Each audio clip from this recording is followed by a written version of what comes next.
It's that time again for Dave's Daily Picks. It is October 10th, 2025, and this is the Dave's Daily Picks pod, which you found at Apple, Spotify, and YouTube. Dave Sellers, your host. Find me on X under Dave's Daily Picks. Back after quite an extended break for the pod because I was absolutely ice cold, like ice cream ice cold. So I decided to walk away from sports gambling for a little bit, keep it low key, just kind of let the mentals reset, do some recalibration. But, Bet365 sends me a little deposit match. I go, let's put it in there. Let's have a little fun. Let's see what happens. Let's see if I can get the groove back. And I go 6-3 last 2 days. So I'm feeling good. And tonight we have a great night of college football. First up here, we have South Florida heads to North Texas. This game will probably decide who clinches the at-large bid for the group of 5 for the college football playoff. I know it's way early. I know we're only 6 games into the season. But these two teams look like the top 2 contenders right now.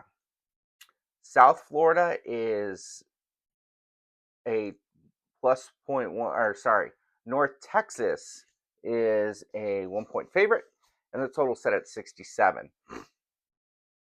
Entering this matchup, South Florida is 4-1 with wins over Boise State. They knocked them out of the conversation for the playoff. They went to the swamp in Florida and beat Florida, destroyed South Carolina, destroyed Charlotte, and got the doors blown off in the second half against Miami. Yet not Miami of Ohio, the U in Miami. They're led by dual quarterback Byram Brown, who last time out became the second player in 30 years. They have a game of 4 touchdown passes, rush for over 160 yards, and not get sacked once. This offense puts up 36 points per game, and defensively, they're only allowing 22 points per game. The defense has really become a calling card for this team as they held Florida to 16 points. I'm pretty sure they held Boise to like 3 touchdowns. For North Texas, they are currently 5-0 for the first time since let me check here real quick, I got it, since 1959. But their schedule hasn't been exactly murderer's row. It's been a lot less difficult than South Florida. They got wins over Louisiana Monroe, Western Michigan, where they had to come back when they were down 14 points. They beat the brakes off Wazoo, but who doesn't? They beat Army in overtime and destroyed South Alabama. The Mean Green's quarterback is a neat story. Former walk-on turned starter Nestmaker, who did not start a game in high school at quarterback. He was actually a safety, backup QB, and punter, overall athlete. He is top 30 in passer efficiency in the country and touchdown passes. North Texas offense is pretty potent. We're talking 44 points per game here. And defensively, only allowing 20 points per game. Pretty impressive. But like I said, it's been kind of a soft schedule. And you can go, well, North Texas is an American team. They should play those level of teams. But normally you see them play 1 or 2 Power 4 teams. They just haven't. I mean, Army, that was a conference game, and they won it overtime. But that's like their most significant game this year. South Florida has scheduled tough teams this year and beat them.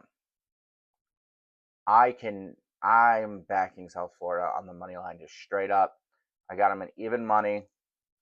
This game may be a little tight in the beginning, but they're just going to run away with it, plain and simple. Next, here we have Big Ten football. Rutgers flies all the way to the West Coast to take on the Huskies of Washington. Washington's favored by 10.5, and the total set at 61 points.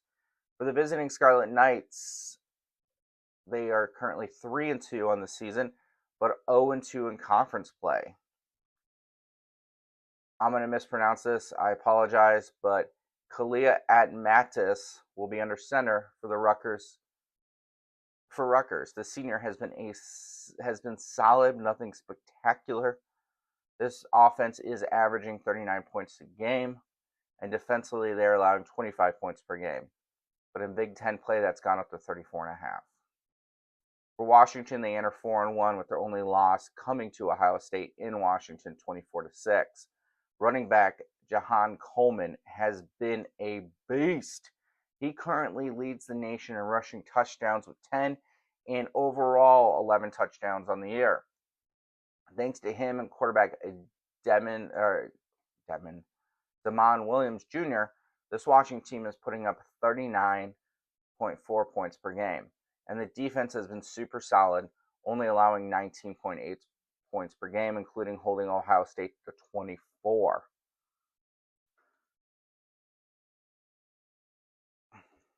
And in conference play, they're allowing 22 points per game. Washington is the better team by far here, guys. Sorry about that little break there. I was looking at something. Doesn't matter. Washington, plain and simple, is the better team. I can throw at you yards per play, special teams, blah, blah, blah, blah, blah, blah, blah, blah, blah. Washington is going to blow the brakes off Rutgers. Just plain and simple. Rutgers falls apart in the fourth quarter also.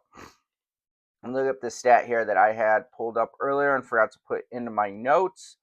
Rutgers this year, let me see here. They are getting outscored in the fourth quarter 73-10. Yeah. And Washington's got a little bit of magic as they came back from a 20-0 lead in the fourth quarter against Maryland at Maryland against a great Maryland team. This game's not even going to be close. So let's recap here, folks. We have South Florida money line, even money. We have Washington minus 10.5 at home against Rutgers. This is the Dave's Daily Picks pod, where bankroll management's the key. I'm Dave Sellers. Enjoy your Friday. Hopefully back tomorrow with some more college football picks.